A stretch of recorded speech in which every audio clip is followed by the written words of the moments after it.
ও বাবা, মাশাআল্লাহ, আলহামদুলিল্লাহ। স্ত্রীর অভিযোগ না, কারণ সে বুঝে যে এই শহরে চলতে হলে বাঁচতে হলে ইনকামের প্রয়োজন আছে, কিন্তু বাচ্চারা ছোট মানুষ, তারা তো বুঝবে না ভাই। এই যে ভাইয়া যাবেন, আমরা তো বাধ্য হইয়া ডাক দিই। এই পেশায় যেহেতু আমরা নিয়োজিত হই, সেই কারণে আমরা বাধ্য হয়ে ডাক দিই যে আপনি চলা ভাই যাবেন। অনেকে রাগ করে, সবার মানসিকতা এক না, কষ্টের একটা ব্যাপার। আমার বাচ্চা ক্লাস 5-এ পড়ে, আমি ওরে স্কুলে নিয়ে আসতে পারি না। আমার জীবিকার তাগিদে মাঝে মাঝে আগে বের হয়ে আসতে হয়। সেই ক্ষেত্রে বাচ্চা মাঝে মাঝে একা স্কুলে আসে, বৃষ্টিতে বসে রয়েছে, বসে থাকতে থাকতে থাকতে একটা রাইড মারছি, তারপর আবার আইসি, আবার বৃষ্টি।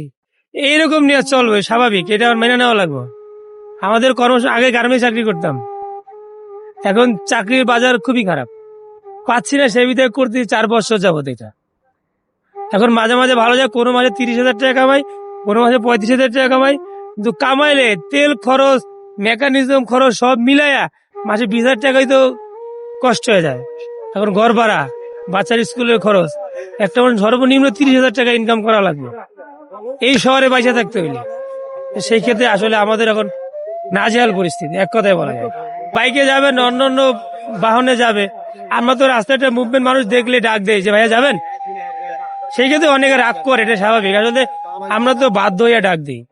এই পেশায় যেহেতু আমরা নিয়োজিত হই, সেই কারণে আমরা বাধ্য হয়ে ডাক দিই যে আপনি চলা ভাই যাবেন।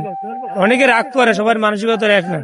চাকরিজীবীর টার্গেট থাকে, আমি মাসে 10,000 টাকা মাইনে পাবো, ওটা দিয়ে ঘর ভাড়া, খাওয়া দাওয়া, বাচ্চার স্কুলে করো, সব মিলে মেকানিজম করে চলতে পারে। এই মাসে খরচাটা কম করবো, আমার ইনকাম নাই। আর আমাদেরটা অনিশ্চিত, বেরোইছি, আজকে 1,000 টাকা হতে পারে, 2,000 টাকা হতে পারে, আগামীকাল 1 টাকা হতো না।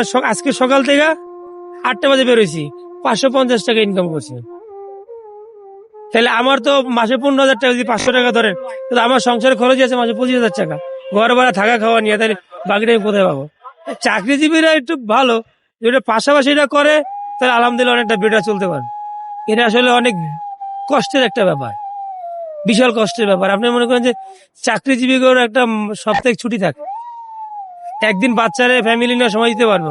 আমারটাই বুঝি, আমার বাচ্চা ক্লাস 5-এ পড়ে, আমি ওরে স্কুলে নিয়ে আসতে পারি না। আমার জীবিকার তাগিদে মাঝে মাঝে আগে বের হয়ে আসতে হয়। সেই ক্ষেত্রে বাচ্চা মাঝে মাঝে একা স্কুলে আসে, চেষ্টা করি মাঝে মাঝে বাসায় নিয়ে যাওয়ার জন্য স্কুল থেকে, অনেক সময় পারি, অনেক সময় পারি না। এটা আসলে অনেকটা কষ্ট। আসলে এখন বাধ্য হয়ে এগুলা করা লাগতেছে, কিছু করার। অভিযোগ ও বাবা, মাশাআল্লাহ, আলহামদুলিল্লাহ। স্ত্রীর অভিযোগ না, কারণ সে বুঝে যে এই শহরে চলতে হলে বাঁচতে হলে ইনকামের প্রয়োজন আছে, কিন্তু বাচ্চারা ছোট মানুষ, তারা তো বুঝবে না ভাই। তাদের আবদার আছে, তাদের সময় দেওয়া লাগে।